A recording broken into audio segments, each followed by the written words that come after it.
Hello friends, यह रामधारी गुप्ता खंड first का एक्सरसाइज 16 है। स्पीड 80 वर्ड पर मिनट रहेगी। तो चलिए स्टार्ट करते हैं। स्टार्ट। अध्यक्ष जी, जिस समय पाकिस्तान ने भारत पर हमला किया था, उस समय उन्होंने देश की रक्षा के लिए महत्वपूर्ण कार्य किया था।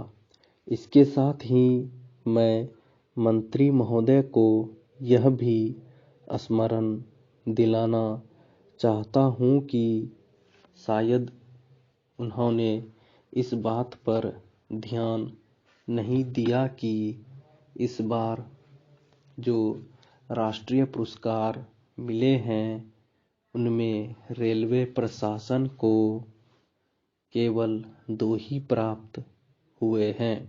जबकि मैं ऐसा मानता हूँ कि हमारी सेना के बाद अगर किसी ने युद्ध काल में सराहनीय कार्य किया है तो वह है रेलवे प्रशासन अथवा रेलवे कर्मचारी और अधिकारी हैं। इसलिए उनके मनोबल को बनाए रखने के लिए और उनको प्रोत्साहन करने के लिए रेल मंत्री को इस बात पर भी ध्यान रखना चाहिए और इसका प्रयास करना चाहिए कि जो भी इस तरह के प्रोत्साहन मिले, उनमें रेलवे का विशेष ध्यान रखा जाए। रेल मंत्री महोदय ने अपने वक्तव्य में भी रेलवे कर्मचारियों की प्रशंसा की है या उनको प्रोत्साहन दिलाया है, लेकिन यह प्रोत्साहन शांति काल में भी बना रहना चाहिए। रेलवे ने युद्ध काल में जो काम किया वह तो देश की रक्षा का महान उद्देश्य था, लेकिन उसके बाद देश के निर्माण में या गरीबी मिटाने के लिए जो युद्ध होता है, उसमें भी प्रत्येक रेलवे कर्मचारी का मनोबल उसी तरीके से बना रहे, इसके लिए भी रेल मंत्री महोदय को कुछ कदम उठाने की आवश्यकता है।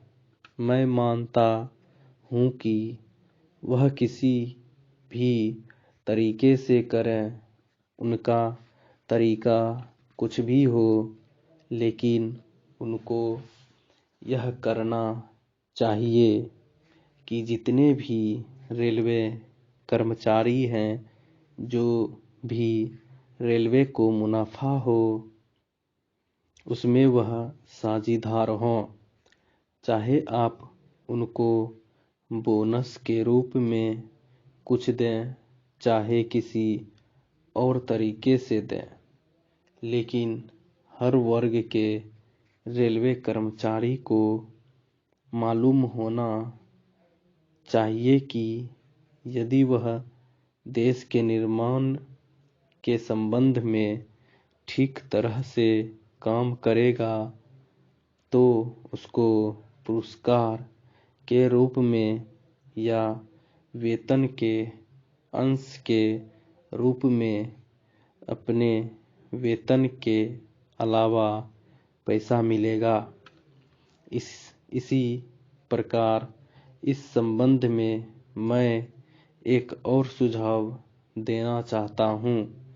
स्वतंत्रता के बाद रेल प्रशासन भारत सरकार का प्रशासन हो गया, लेकिन यह लोकसभा एक विशेष उद्देश्य को लेकर चुनी गई है। यह उस कार्यक्रम का एक नमूना ही है।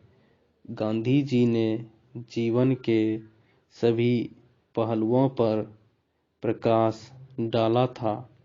धन को वे संयम से व्यय करने के हक में थे। Stop. Please like, share and subscribe करें।